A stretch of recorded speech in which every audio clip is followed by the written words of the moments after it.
Hello friends.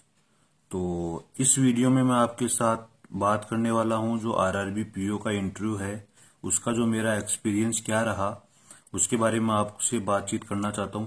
और ये जो मेरा इंटरव्यू था ये 21 तारीख को था। ठीक है, 21 तारीख को लखनऊ में था। और इसमें मतलब जो जो प्रोसेस हुई उसके बारे में मैं आपको बताऊंगा। और उसके बाद में जो जो क्वेश्चन मुझसे पूछे गए वहां पर वो भी मैं आपको सारी बातें यहाँ पर बताने वाला हूं। इससे आपको एक आइडिया हो जाएगा कि हाँ वह किस प्रकार से वहां पर क्वेश्चन पूछे जाते हैं और क्या क्या वहां पर प्रोसेस होती है। ठीक है। और वैसे मतलब ये ज्यादा टेंशन लेने वाली बात है नहीं, क्योंकि मतलब एकदम नॉर्मल तरीके से इंटरव्यू होता है। अपन जैसा सोचते हैं ना क्या होगा क्या नहीं होगा, कुछ नहीं है ऐसा वहां पर एकदम मतलब नॉर्मल आप जाओगे। वो मतलब फ्रेंडली टाइप ही होते हैं इंटरव्यू भी, मतलब एकदम नॉर्मल क्वेश्चन पूछते हैं। ऐसे नहीं कि मतलब आपको डरा रहे हो या मतलब आपके ऊपर आपको कुछ फोर्स करते हैं, नहीं ऐसा कुछ नहीं होता। वहां पर एकदम नॉर्मल तरीके से सारा सिस्टम चलता है, तो डरने वाली कोई बात नहीं है। रिलैक्स होकर जाओ और जो आपको आता है वो बता दो। मतलब ज्यादा कुछ हार्ड नहीं पूछते, ऐसे अपन सोच कर जाते हैं पता नहीं क्या क्या पूछ लेंगे। एकदम नॉर्मल चीजें वो पूछते हैं। वो मतलब आपका बस कॉन्फिडेंस चेक करते हैं कि बंदे में कितना कॉन्फिडेंस है। ठीक है, तो डरना नहीं है और आराम से आपको जाना है। तो मैं आपको पूरी प्रोसेस बता देता हूँ। सबसे पहले मेरा 8:30 बजे का रिपोर्टिंग टाइम था, तो मैं वहां पर 8:15 बजे पहुंच गया था। तो वहां पर आपकी लाइन लगेगी शुरू में। वहां पर आपका जो कॉल लेटर होगा इंटरव्यू का उसमें आप फोटो चिपका कर ले जाएं पहले ही। और क्योंकि अंदर नहीं बाहर ही चिपकानी पड़ेगी, तो अगर आप पहले चिपका कर ले जाते हैं तो अच्छा रहेगा। फिर आपका कॉल लेटर चेक होगा, एक आपकी आईडी चेक होगी और मैचिंग करने के बाद आपको अंदर ले जाया जाएगा। और अंदर आपको बोल देंगे जो आपका पैनल होगा ना उस हिसाब से आपको बैठाएंगे। और उसके बाद में आपको एक फॉर्म दिया जाएगा इस प्रकार का।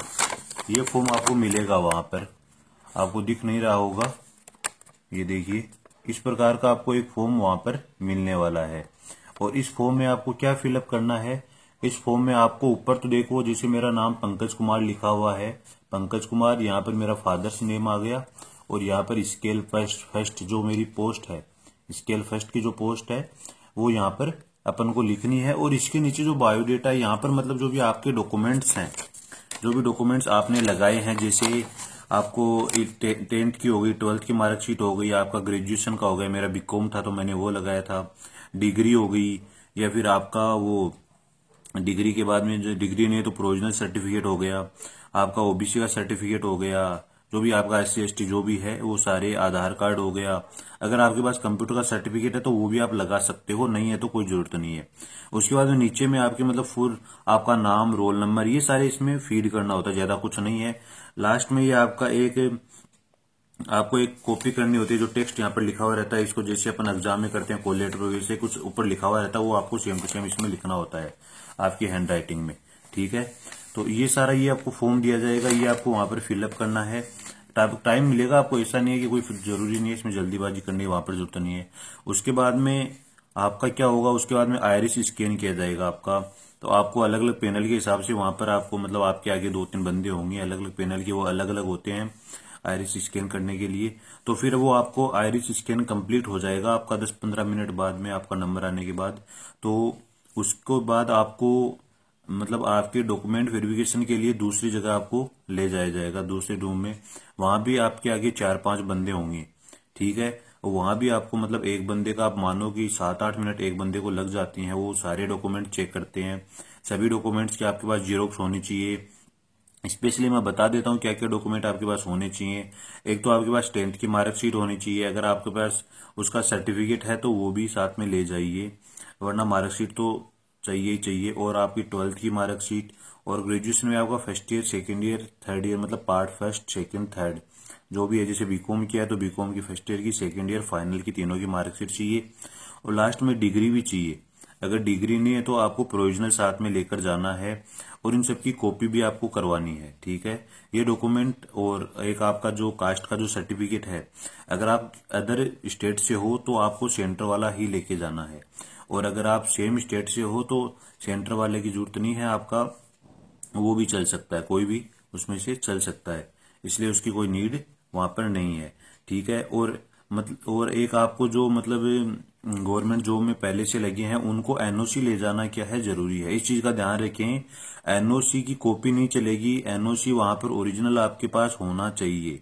वो इस चीज को देखते हैं, क्योंकि मैंने वहां पर देखा था, एक एक बंदा था तो वो बोल रहे थे कि भाई एनओसी आपके पास ओरिजिनल होनी ही चाहिए, ठीक है। तो वहां पर उनकी चेक की गई थी, ठीक है। और एक अगर आपके नाम में किसी में मिस्टेक है अगर थोड़ी बहुत, तो वो एफिडेविट बनवा लीजिए, क्योंकि वहां पर आपको वो ये बोलेंगे इतने दिन हो गए चेंज क्यों नहीं करवाया, ठीक है। और फिर अगर चेंज नहीं हुआ है तो एफिडेविट बनवा लीजिए, अगर नहीं बनवाते हो तो वहां पर आपको अलग से वो फॉर्म फिल करवाएंगे, तो अच्छा होगा पहले से बनवा लें। और वो बोलते हैं कि भाई ज्वाइनिंग के समय तो आपका नाम सही हो जाना चाहिए, तो अभी से उसकी प्रोसेस भी चालू कर दें, जो नाम गलत है उस डॉक्यूमेंट को उसमें उसमें चेंज करवा लें अभी, ठीक है। और ये सारा काम होने के बाद आपको मतलब आपका आधा घंटे में, लगभग मेरा आधा घंटे में कंप्लीट हो गया था, और आधा घंटे का मतलब मेरा 10 बजे के लगभग कंप्लीट हो गया था, ठीक है। उसके बाद में मुझे मतलब जो मेरा पैनल 9 था तो वहां पर ले जाया गया, वहां मेरे आगे 2 बंदे थे, ठीक है। तो लगभग इंटरव्यू इतना ही चलता है 5 से 8 मिनट के बीच में, इससे ज्यादा वो नहीं ले रहे थे किसी का भी। 5 से 8 मिनट मैंने 2 को देखा तो मेरा भी उतना ही हुआ, ठीक है। उसके बाद में उसमें मेरा नंबर आया तो मैं एंटर हुआ अंदर। और एंटर होने के बाद मतलब वो क्या, वहां पर एक बेल लगी हुई रहती है तो बेल बजाते हैं, तो आपको मतलब मे आई कम इन सर बोलने की जरूरत नहीं है, क्योंकि वो अंदर से आपको बुला रहे हैं, तो उसमें आपको कोई जरूरत नहीं है वो बोलने की, ठीक है। उसके बाद में वो मतलब एकदम पास में ही बैठे थे, मतलब गेट मैंने जैसे खोला तो एकदम सामने, ज्यादा जगह ही नहीं थी वहां पर, ठीक है। तो वो सारे ऐसे ऐसे बैठे थे गर्दन नीचे करके, तो मैंने उनको गुड मॉर्निंग विश किया, पहले सर को फिर मैडम को गुड मॉर्निंग विश किया। उसके बाद में उन्होंने मुझे बोला, पहले उन्होंने भी बोला गुड मॉर्निंग, ठीक है, फिर बोला कि आप बैठ जाइए, मतलब तुरंत बोल दिया, ऐसा नहीं कि मतलब थोड़ा वेट करवाया, वो नहीं, तुरंत उन्होंने बोल दिया कि ठीक है आप बैठ जाइए। तो मैंने उनको थैंक यू बोला। उसके बाद में प्रोसेस स्टार्ट होती है, तो उन्होंने उनका सबसे पहला क्वेश्चन था कि मतलब उन्होंने ऐसे नहीं बोला कि आप अपना इंट्रोडक्शन दीजिए, उनका पहला क्वेश्चन था कि आपका नाम क्या है, ठीक है। तो मैंने मेरा नाम बता दिया, सर मेरा नाम पंकज कुमार है। और सेकंड क्वेश्चन आया कि आप कहाँ से आए हो, तो मैंने ये भी बता दिया कि सर मैं राजस्थान के झुंझुनू जिले से आया हूं।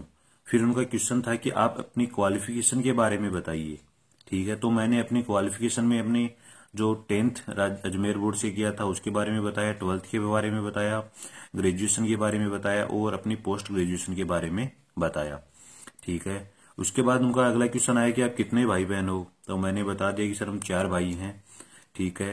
तो बोले कि आप सबसे बड़े हो या छोटे हो, तो मैंने बता दिया कि नहीं सर मैं तो सेकंड नंबर पे हूँ, ठीक है। अगला उनका क्वेश्चन आता है कि आपके पापा क्या करते हैं, तो मैंने उनको बताया सर मेरे पापा क्या हैं, किसान हैं। तो बोले अच्छा किसानी करते हैं, बोले हाँ किसानी करते हैं, ठीक है। उनके बाद बोले कि आपकी मम्मी क्या करती हैं, तो मैंने बता दिया कि वो हाउसवाइफ हैं। उसके बाद अगला क्वेश्चन था कि आप कौन कौन सी फसल लगाते हैं, आपके पापा किसानी करते हैं तो कौन कौन सी फसल आप लगाते हो, तो मैंने उनको बता दिया कि सर अभी जो सीजन चल रहा है इसमें तो ये फसलें लगाते हैं, मतलब जैसे खरीफ और रबी और जायद, वो तीनों की फसलें आपको क्या करनी है, याद करके जानी है, वो आपको बतानी, वो पूछेंगे इस बारे में तो आपसे, तो आपको बता सकते, तो मैंने उनको बता दिया। उसके बाद में बोले कि अभी कौन सी फसल लगाई गई है, तो अभी कौन सी फसल लगाई गई है आपको पता ही होगा, तो वो मैंने आप उनको बताई, मतलब जैसे अपना गेहूं हो गया, चना हो गया, सरसों हो गया, जो हो गया, ये सब मैंने उनको बताया। बोले ठीक है।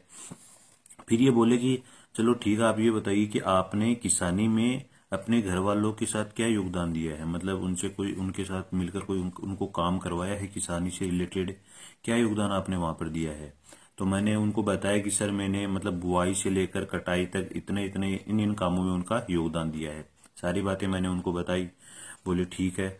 उसके बाद में बोले कि खरीफ की फसल में कौन कौन सी फसल आती है, तो वो आपको पता ही होगा, तो मैंने उनके बारे में भी उनको बताया। उसके बाद जो क्वेश्चन आया था वो चौंकाने वाला था, क्योंकि उन्होंने मतलब राजस्थान से रिलेटेड क्वेश्चन पूछे, और क्वेश्चन भी मतलब ऐसे पूछे जो मतलब अनएक्सपेक्टेड थे, मतलब ऐसे क्वेश्चन वो पूछ ही लेते हैं लेकिन मतलब ऐसे याद कौन करता है। उन्होंने पूछा कि भाई जैसलमेर की स्थापना कब हुई थी, क्योंकि राजस्थान से बिलोंग करते हैं तो ऑब्वियसली कि राजस्थान से क्वेश्चन आना था, लेकिन मैं तो अपने जो डिस्ट्रिक्ट है उसका थोड़ा तैयार करके गया था, और जो कि राजधानी है जयपुर वहां का तैयार करके गया था, लेकिन ये नहीं सोचा था ये इतना पूछ लेंगे। उन्होंने पूछा कि जैसलमेर की स्थापना कब हुई थी, तो मैंने थोड़ा सोचा, फिर मैंने मना कर दिया कि सॉरी सर, मुझे इसका जवाब नहीं पता। उसके बाद में बोले कि बीकानेर की स्थापना कब हुई थी, तो वो भी अभी इतना स्टैटिक तो कौन पढ़ के जाता है भाई, तो मैंने वो भी उनको मना किया। उसके बाद उन्होंने बोला कि बाड़मेर व श्री गंगानगर में क्या फर्क है, तो इसके बारे में मुझे पता था, तो मैंने उनको जवाब दे दिया, तो वो बोले ठीक है। उसके बाद में बात आती है जो मेरा मतलब ग्रेजुएशन बीकॉम से हुआ है, तो नंबर आता है उन सर का जो मतलब बीकॉम मतलब जो कॉमर्स के वहां पर थे ज्ञाता, तो उन्होंने मुझसे पूछा कि अकाउंटिंग क्या होती है, क्या होता है लेखांकन, तो मैंने उसके बारे में बता दिया क्योंकि वो तो बेसिक चीजें हैं, ये तो पता ही होती हैं अगर आपने बीकॉम से किया है तो। अब मेरा बीकॉम था तो श्योर है कि मुझे उसी के बारे में पूछा जाएगा। अगर आप अलग स्ट्रीम से हो तो उसके बारे में आपसे पूछेंगे, जरूर पूछेंगे, बेसिक आपको पता होना चाहिए। तो मैंने उसके बारे में बता दिया। तो उसके बाद में बोले कि ठीक है, जो अकाउंट्स में जो टाइप होते हैं अकाउंट के, पर्सनल अकाउंट हो गए, नॉमिनल, आप जानते हो उनके बारे में, तो मैंने बोला हाँ सर जानता हूँ। तो उन्होंने उससे क्वेश्चन पुट किए तो मैंने वो बता दिए, तो वो बोले ठीक है, वेरी गुड। उसके बाद में उन्होंने मुझसे एसेट्स और जो लायबिलिटीज होती हैं उनके बारे में क्वेश्चन किए, ये क्या होती हैं और कौन सी कहाँ पर दर्शाई जाती है, इस मतलब क्रॉस क्वेश्चन किए बहुत सारे, तो मैंने उनके बारे में उनको सब बता दिया। इसमें इस पार्ट में मुझे कोई दिक्कत नहीं हुई। बस ये मतलब इम्पोर्टेंट क्वेश्चन थे। एक लास्ट क्वेश्चन और पूछा गया मेरे से, वो था कि आपने 2015 में ग्रेजुएशन की, तो अभी तक आप क्या कर रहे हो, 5 साल हो गए आपको। तो मैंने बोला कि सर 2015 में मेरी ग्रेजुएशन हो गई थी, फिर उसके बाद मैंने पोस्ट ग्रेजुएशन स्टार्ट की 2017 में, वो मेरी कंप्लीट हुई। उसके बाद मैंने 1 साल मतलब कंप्यूटर पढ़ाया और उसके बाद सर मैं इसकी तैयारी में लग गया था। तो बोले अच्छा ठीक है, लेकिन मुझे लगता है क्योंकि मैंने कंप्यूटर बताया तो उन्होंने कंप्यूटर का एक भी क्वेश्चन नहीं पूछा, तो मुझे लगता है कि शायद इस चीज के बारे में उनका कोई मतलब कंप्यूटर का कोई ज्ञाता वहां पर था नहीं, इसीलिए उन्होंने ये क्वेश्चन मुझसे पूछा नहीं, वरना और फायदा होता पूछते तो। और इसमें मतलब ये सब बातें हुई और लास्ट में उन्होंने बोला ठीक है पंकज जी, आप अब जा सकते हो। तो थैंक यू बोला उन्होंने मुझे, फिर मैं वहां से उनको भी मैंने लास्ट में थैंक यू बोला और वहां से मैं आ गया। अब देखो यहाँ पर मतलब इम्पोर्टेंट बात ये हुई, मुझसे पूछा क्या नहीं उन्होंने, बैंकिंग का एक भी क्वेश्चन मुझसे वहां पर नहीं पूछा गया। तो ये मुझे सोचकर थोड़ा सा ऐसा लगा, क्योंकि मैं बैंकिंग भी तैयार करके गया था कि बैंकिंग का 1-2 क्वेश्चन जैसे एनपीए वगैरह का या मॉनेटरी पॉलिसी का कुछ तो पूछेंगे, लेकिन उन्होंने मुझसे बैंकिंग के बारे में कुछ नहीं पूछा। तो ये मुझे अजीब सा लगा कि यार बैंकिंग के बारे में उन्होंने कुछ कैसे नहीं पूछा, ठीक है। और एक मुझसे मतलब मेरी जो स्ट्रेंथ और वीकनेस है, वो जो पॉइंट होती है, जो वो मैडम बैठती है वही पूछती है लगभग, लेकिन ये क्वेश्चन भी मुझसे वहां पर नहीं पूछा गया। तो मतलब अपन जैसा सोच कर जाते हैं वैसा वहां पर कुछ नहीं होता, वो कुछ भी आपसे पूछ सकते हैं, ठीक है, किसी से। अब जैसे मैंने वहां पर मेरे से जो पहले 2 बंदे गए थे उनसे पूछा, तो एक से तो मतलब पूछी बैंकिंग थी सारी, ठीक है, सारी मतलब बैंकिंग पूछ रहे थे। और अगर आप किसी जॉब कर रहे हो कोई, तो वो जॉब जो आप कर रहे हो जॉब से रिलेटेड है, आपसे लगभग सारे क्वेश्चन पूछे जाएंगे।